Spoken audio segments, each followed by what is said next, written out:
Non-ordinary reality. New terminologies, right? Non-ordinary. Ordinary realities every day we experience. But something which is unusual, something which is spiritual, something which is paranormal, those are non-ordinary realities. See, when we meditate, some people see visions, some people have not seen. In dreams, something comes, something don't come. But when you are awake, in the physical eyes, did anybody see anything? Any visions? I have at least seen more than 10 times physically something and disappearing. Physically I have seen and it disappears. Sometimes after few seconds, sometimes after few minutes. Now what should I tell to my mind? Should believe or don't believe? My mind is so much convinced that even if I tell it may not be true, mind will not allow. It will say it is true, I saw. For everybody the mind is an enemy. For me my mind is friend. I took a different path. My mind cooperates to me like anything. The greatest supporter of me. I took this path. I have never heard from anybody until date that they have made friendship with the mind. But very difficult path. So, we tell people ignore the mind. Ignore the thoughts, not the mind. Ignore the thoughts. I have few important masters who can see things as they are. So whenever I get experience, when I call them, without me telling, without me asking my questions, they answer me. One of my cousin tells me, I know what you saw today in your dream, today in your experience. She narrates. How can you not believe? I have tested. I have added more experiences, more confirmation to every experience I got. So the clarity at which I work is different level. And my mind is highly a cooperative fellow. It cooperates. Let's do. If I doubt also, my mind says no, let's do it. Very highly positive. It gets excited. So again, that is the warrior path. For that you need to give lot of proofs. Experiences. All the experiences we get in meditation, first believe your experiences. Hardly I see people when they share their experience, hardly I see the belief is 100%. They always have doubt. So I saw the vision, but maybe true. Is it always doubtful about your own experiences, right? My simple question is, if you don't believe yourself, who is going to believe you? Be it illusion, it's okay. Start believing. Illusion is also a byproduct of your mind, right? So it is also an experience. Start believing your experiences. Start believing your experiences seriously. Then you know what will open. Lot of things opens. And don't care whether others believes or no. You keep sharing and moving. If they are not believing, it means their perception is not to that level. Doesn't mean that your experience is wrong. Every experience is correct.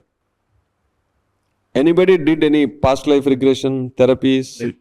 Once I was in a big gathering, the thousands of people, Dr. Hari Kumar from Hyderabad, he did a mass regression. So I went, I saw my past life. I was Avaduta, a female body with a bare body. I saw and I came out. I saw many would have seen. Nobody saw. Then I asked them why you didn't see. Because they did not believe in the process. Their mind was still active. They couldn't go back. My aunt meditates. She said, me and your uncle, 7 past lives we are husband and wife. I said, finish karo yaar. What are you doing? Oh, she said, oh, you are coming from that angle? Yes. So some bonds keep happening like that. We keep continuing until it is resolved or that lesson is learnt. So when they carry some guilt that I am not able to save you, is reborn to again, and now it is closed, completed. Every small emotion, it leads to next lifetime. Very scary.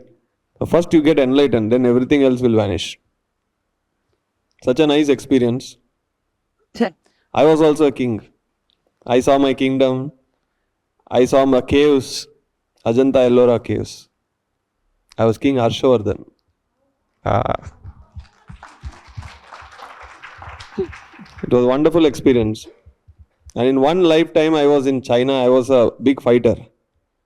I was 7 foot. I saw the trainer who trained me. I went to their house. I saw the roads, the entrance of the house, the small bells, what they have, details. No, I had the desire to learn Kung Fu Karate from the childhood. My dad never gave money. So I had a lot of anger on my dad. He didn't allow. But when I saw this is coming from my past life, then I said, okay, no Kung Fu, no Karate. Naturally, I am a musician. That is coming from the past.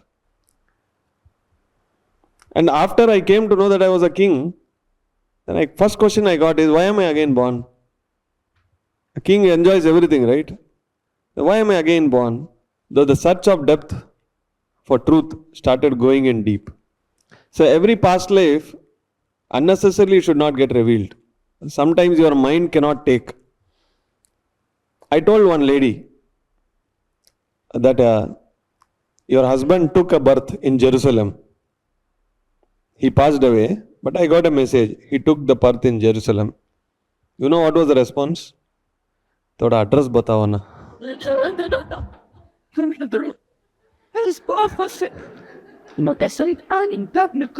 Happens. And one guy asked something I didn't say. He said, then what is the use of your third eye? Okay. I get all these things. But I don't have anger on them. They're just curious. So sometimes see, what I told in the morning, trust your emotions, right?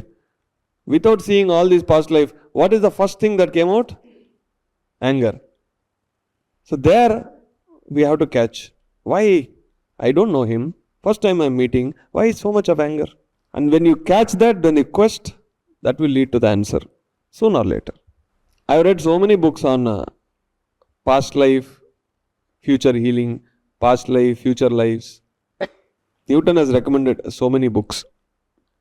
So when we read those experiences, all that they say is that death is very sweet.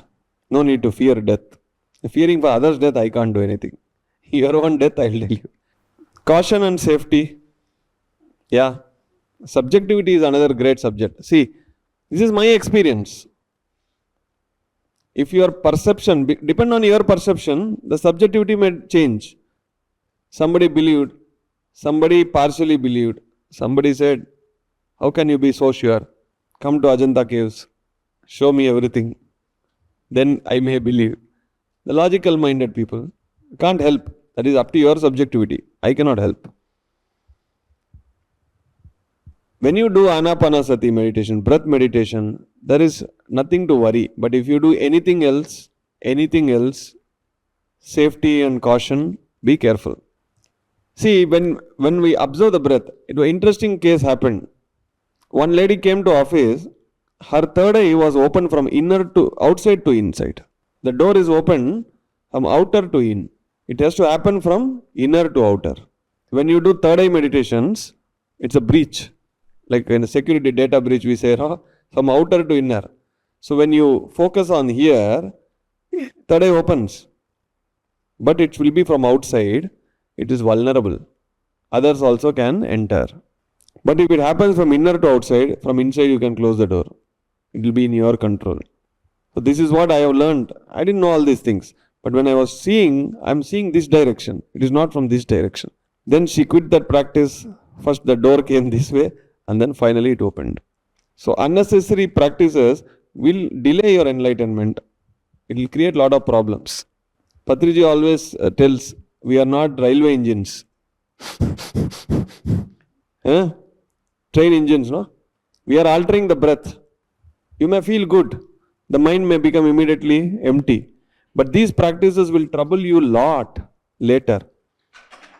Most of the time we want instant results, quick enlightenment. And the problems will also be more later. So when you are trying something for experiment, even for experiment, take utmost caution and safety. But when you are just meditating, observing the breath, nothing to worry.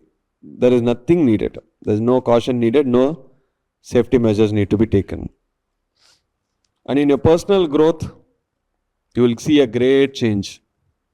Your personality, the way you think, everything changes with meditation.